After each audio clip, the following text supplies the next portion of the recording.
Break के बाद स्वागत है आपका। बढ़ते हैं खबरों में आगे। कोरोना काल को लेकर जहां सभी स्कूल कॉलेज बंद हैं, वहां ऑफलाइन नामांकन को लेकर सवाल खड़े हो रहे हैं। जमशेदपुर के वर्कर्स कॉलेज में ऑफलाइन एडमिशन हो रहा है।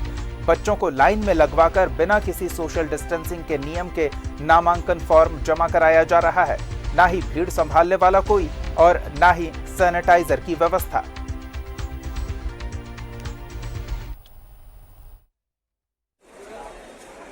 यहाँ पे जो भी छात्र संघ है, चाहे आसू हो चाहे एबीवीपी हो, दोनों के छात्र नेताओं के द्वारा तमाम भरपूर प्रयास किया जा रहा है। देखिए, सोशल डिस्टेंसिंग के लिए पूरा तक हम लोग छात्र संघ के लोगों ने मिलकर बनाया है, लेकिन हम लोग रोज कॉलेज आते हैं, छात्रों को खुद से बोलते हैं कि आप लोग दूरी रहिए, लेकिन हमें भी कॉलेज प्रबंधन की सदस्यों की सहायता अनिवार्य है।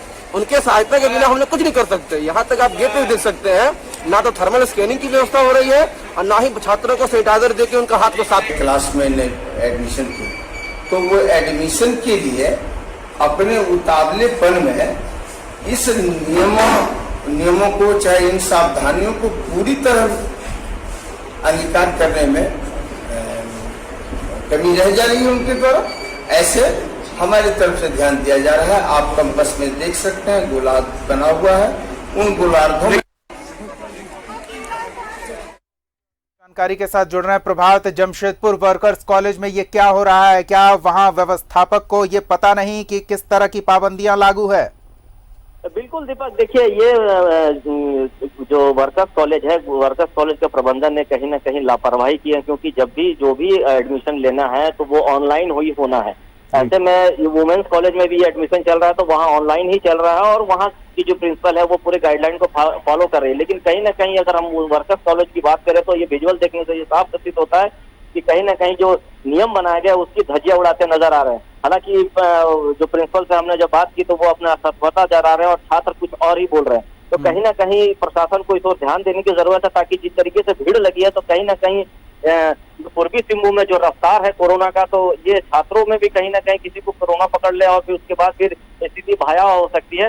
तो प्रशासन को इस ओर ध्यान देने की जरूरत है और अगले दिन से अगर दोबारा फिर इस तरह की घटना ना हो, उस पर कहीं ना कहीं प्रशासन को कड़ी कार्रवाई करनी चाहिए, प्रिंसिपल के ऊपर में, कॉलेज प्रबंधन के ऊपर में, कि इस तरीके से जो कॉलेज के अंदर में इतनी भीड़ लगी है और एडमिशन के नाम पे जो सोशल डिस्टेंसिंग की धज्जियां उड़ाई है, तो कहीं ना कहीं प्रशासन को इस ओर ध्यान देना चाहिए। हालांकि प्रशासन बहुत सारी जगहों पे जो सोशल डिस्टेंसिंग पालन नहीं कर रहे हैं उन लोगों पर कार्रवाई भी की जा रही है, दुकानें बंद भी कराई जा रही है। लेकिन ये कॉलेज का मामला सामने आया है तो निश्चित तौर पर प्रशासन इस पर ध्यान देगा और इसको बंद कराएगा, जिस तरीके से ये सोशल डिस्टेंसिंग का धज्जियां उड़ाते नजर आ रहे हैं छात्र। जी।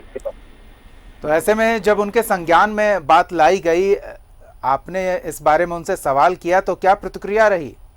देखिए, जब हमने सवाल किया कि भाई इस तरीके से आखिर जब ऑनलाइन लेना है और उसके बाद छात्र यहाँ इतनी बड़े पैमाने पे आकर एडमिशन लेने के लिए और सोशल डिस्टेंसिंग का धज्जे उड़ा रहे, तो उन्होंने अपनी ये असमता जताई कि हमारे पास स्टाफ की कमी है, हमने प्रशासन को सूचना दिया था, ऐसी बातें है तो कहीं ना कहीं प्रशासन को आगे करना चाहिए। लेकिन प्रबंधन, कॉलेज प्रबंधन को सबसे पहले ये बातें होने ही नहीं देनी चाहिए थी। अगर इस तरीके की बात अगर छात्र जुट रहे थे तो पहले से इसे रोक देना चाहिए था और एडमिशन के नाम पे जो जितने छात्र कॉलेज के अंदर घुस के जिस तरीके से एडमिशन को लेकर हंगामा या फिर ये कहें सोशल डिस्टेंसिंग का धज्जे उड़ा रहे थे, तो कहीं ना कहीं प्रिंसिपल ने भी और छात्र संगठन का भी ये कहना है कि हम लोगों ने हालांकि जो मापदंड तय किया उसको पालन करें, लेकिन इतने भीड़ में कहाँ से पालन होगा? दीपक, आप भी समझ सकते हैं, लोग बोलते हैं कि हम सोशल डिस्टेंसिंग पालन कर रहे हैं, मास्क बना रहे हैं, लेकिन वो पालन होता नहीं है। तो इसीलिए मैंने कहा कि प्रशासन को इस ओर ध्यान देने की जरूरत है, क्योंकि ये काल आज से जब प्रक्रिया चालू हुई तो आने वाले दिनों में कंटिन्यू चलेगा। तो इस पर कहीं ना कहीं प्रशासन को, कॉलेज प्रबंधन के ऊपर में कड़ी से कड़ी कार्रवाई करनी चाहिए और दोबारा से इस तरह की घटना ना हो,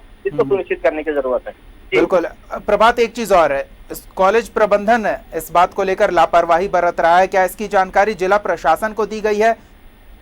जी देखिए दीपक, जब हमने पूछा तो उनका साफ कहना था कि हमने थाने को सूचना दिया है और हमारे पास स्टाफ की कमी है। तो थाने को सूचना देने का मतलब है कि आपने छात्र को यहाँ रुकने क्यों दिया? सबसे बड़ी सवाल ये होता है, ठीक है आपने थाने को सूचना दिया, ठीक है, लेकिन आप छात्र को रुकने नहीं देते कि भाई आपको जब ऑनलाइन करना है तो फिर ऑनलाइन में आइए। इस तरीके से इतना भीड़ लगाना नहीं। कहीं ना कहीं जो प्रिंसिपल है वो कहीं ना कहीं छात्रों के रौब के सामने कहीं ना कहीं कमजोर नजर आ रहे थे। इसलिए ये मैं कह रहा था कि प्रशासन को अगर सूचना दी गई थी तो प्रशासन को आके कड़ी कार्रवाई करनी चाहिए और ऐसी इस तरह की घटना दोबारा ना हो, इसको सुनिश्चित करने की जरूरत है। जी, धन्यवाद प्रभात इन तमाम जानकारियों के लिए।